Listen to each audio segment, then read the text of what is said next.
Hello best viewers in the world, let's build this model. And now that my agent face has stopped appearing in front of camera, we can proceed with the review of this kit.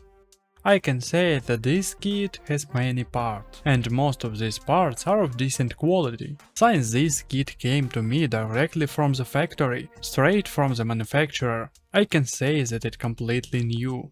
I also see a lot of photo-etched parts here, which we will undoubtedly use for this model. Additionally, the kit includes an incredibly large number of decals. I am sure I will be able to use these decals not only with this tank, but also in some of my future projects. But that's another story. Let's start assembling the tank. I should mention that this kit includes my least favorite tracks. Honestly, I should have ordered rubber ones, and I would have had fewer problems with these plastic ones. But if we talk about the positive aspect of these tracks, the detailing and workmanship are top-notch.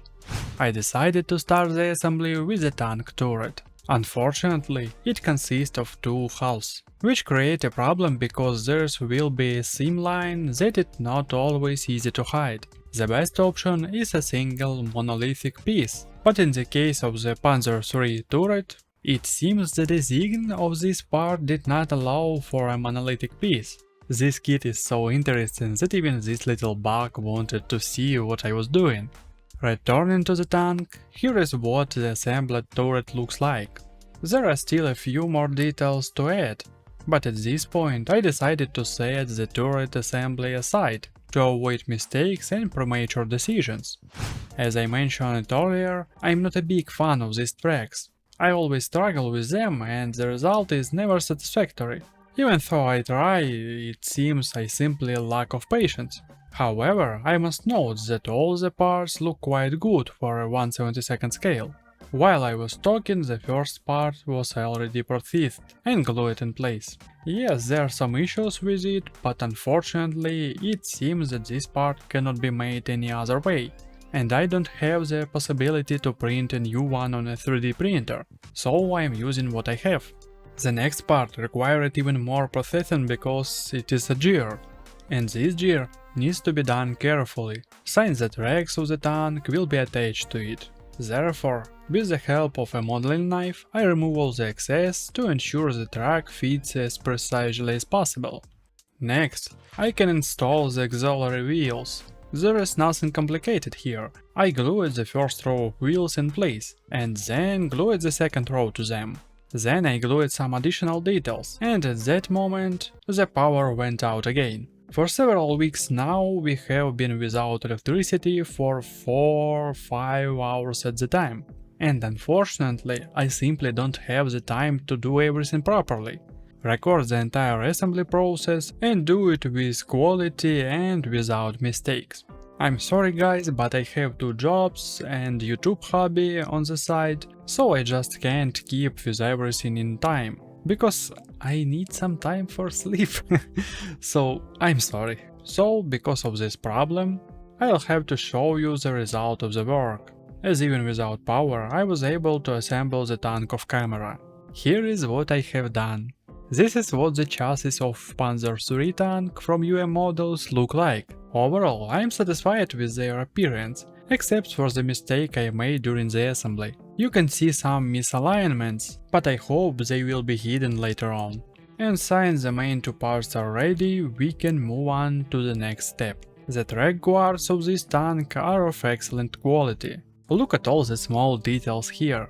Without a doubt, Germany has the most attractive tank in World War II. Each of their tanks is like a top model, straight off the runway. And while I was talking, all the small parts were glued in place, which means we can start assembling the entire tank. First, we need to glue the chassis to the main body of the tank. Then we need to attach the tank guards in place. After that, we can continue with attaching the upper parts of the hull and the remaining additional parts. Thus I attached several parts to the tank guards, and started working on the rear part of the tank. Here I glued the exhaust pipes and additional mounting parts. Honestly, I don't know what they are called, but the cables are attached to these parts, so I thought it would be correct to call them mounting parts. It was also decided to put some photo-etched parts in place and install the turret. Here is what I got after these steps. The tank looks quite good, but I can add more photo-etched parts, since there are plenty of them in this kit. And on the second day of work, the power went out again. Therefore, the remaining photo-etched parts were added to the model of camera. And here is what it looked like after adding a few photo-etched parts. The tank turret looked a bit better, as does the front part, where I added additional armor and protective visor above the driver's window. I think the tank looks quite good, and can be painted even in this state, without adding any extra details. But I wouldn't be myself if I didn't add a few bugs, locks or other things the tanker might carry.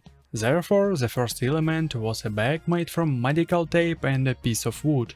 After cutting the wood to the desired shape, I wrapped it in tape. Then I very carefully trimmed the excess and glued the edges of the bag with superglue to prevent it from coming apart. Thanks to the tape, this bag has an interesting fabric texture, and I am confident that this detail will complement our model nicely.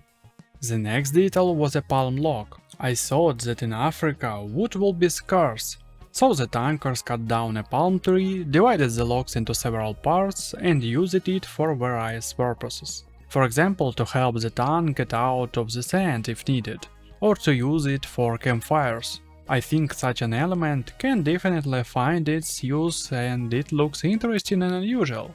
Also, using the same tape I used for making the bags, I decided to make a small piece of tarpaulin.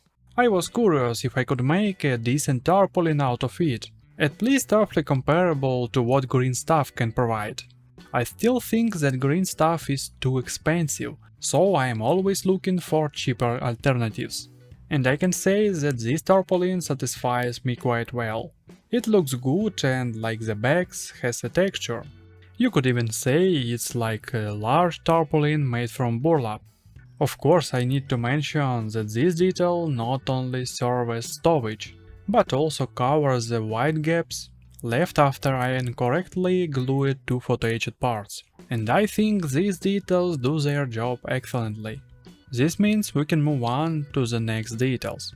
This next detail are jerry cans, as I wanted to create a scene where this tanker arrives at well and the tankers want to collect water.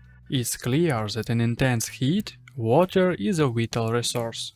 I arranged 3 jerry cans in a row and placed another one behind them. Off camera, as an additional detail for the front of the tank, I added a tow cable that tank crews use to extract tank from traps or help pull out unfortunate comrades. But let's return to the rear of the tank. And now I need to find a way to secure all these details. I attach the log using a rope, which as always I make from fishing line, and I use a piece of photo-etched parts to make a special bracket for securing the jerry cans. All other securing procedure, involving the addition of a rope and a small water barrel, were done off camera. And here is what I ended up with. But this isn't the end yet.